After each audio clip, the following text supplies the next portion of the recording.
What's up, guys? It's me, Cthulhu Crisis. Let's talk about Legacy of Cyrus. So, Legacy of Cyrus is a special game mode. It's kind of a meme category that involves a few different steps. So, we're going to be showing some clips and going through what those various steps are. So, here are the things you need to find in your seed. You need to find Frog and Magus, both parts of the Masamune, and the Grand Leon. Hero's Medal is nice, but not mandatory. So as you can see at the beginning of this seed, we started with Magus and Frog, which is pure luck. Otherwise, you may have to go looking for them. Then you will go around, do key item checks, and look for the characters and key items you need. And once that is complete, you will have go mode. Now, these seeds can range from, I think the world record is close to an hour 30 all the way up to, a 245 or so for some new players and stuff. But so in this seed, we got really lucky and we started with the characters we need. So this is just showing a couple clips of some other key item checks I did. So you're going to go through the world and you're going to be looking for these various go mode items. Both the pieces of the Masamune, the Grand Leon, which is Frog's strongest sword. And then you get to go do the Northern Ruins quest. So Northern Ruins quest is a little complicated, so I'm going to show most of it here. You got to talk to the carpenter with the Grand Leon. And this is all being done in order to power up Frog, give him extra power and speed. Now you go to the carpenter's house, and you ask him to fix the ruins. He's going to go there, but there's going to be monsters. So you go up to the ruins, you're going to clear out the monsters downstairs, and then go check back with the carpenter to have him clear it out. So I'm just going to show a short clip of these guys. These guys can be scary, they counterattack. You always want to save before this dungeon, or you will regret it. But you'll clear out these monsters, and then that allows you to go up to Cyrus's grave, do this cutscene. That's going to power up Frog, which actually gives him a pretty decent amount of stats, and it's a part of the game that you won't see in other categories. So I think it's pretty neat.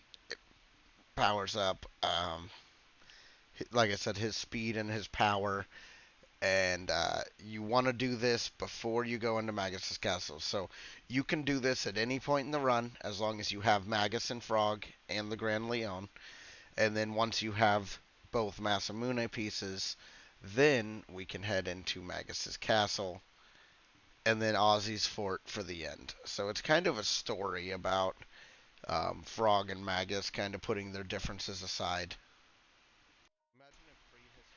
So then you can go in, fix the Masamune once you have both sword pieces. Melchior do this whole cutscene. And then Frog will cut a goddamn mountain in half.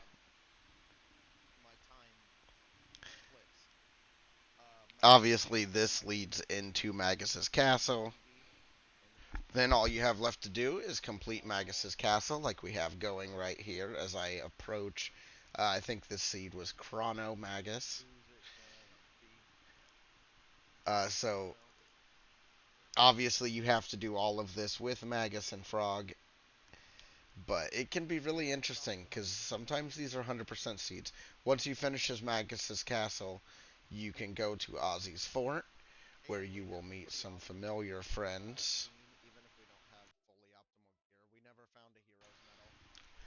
You will take on the three generals here. So you will run into our friend Flea, our friend Slash, and you'll be seeing just a couple scenes of me fighting just to kind of give a basic idea. I wanted to kind of make a video that'd be under 10 minutes that would let you know what was entailed into running this. So there's the Flea fight. Then we go into the Super Slash fight, which should be just as easy to finish. Those both you can usually one shot if you have some good dual techs with Frog. Um, then the hardest fight of the run is probably this triple threat fight here. But once you learn it, and if you find some fire protection, that helps a great deal. Um, but so as soon as you finish this fight, you get to just the Ozzie fight, which is where the run ends. And the timer on this, it doesn't end when you beat Lavos or Queen Zeal. It ends as soon as this cat comes up and hits the switch, dropping Ozzie to his death. So the first time you fight Ozzie solo, he drops you. You run straight back up as quick as you can, trigger the fight with him, and then you'll see the cat will come up, and you'll watch my timer, and you'll see when my timer stops. It's right when you get the sound cue about the where the cat hits the switch. That is the end of a Legacy of Cyrus run, and I think everybody should give it a shot. I think it's a lot of fun. It's an interesting category, and it encourages teams that you may not take into a normal run. So, thanks for checking it out, guys. This has been Legacy of Cyrus, and see you next time.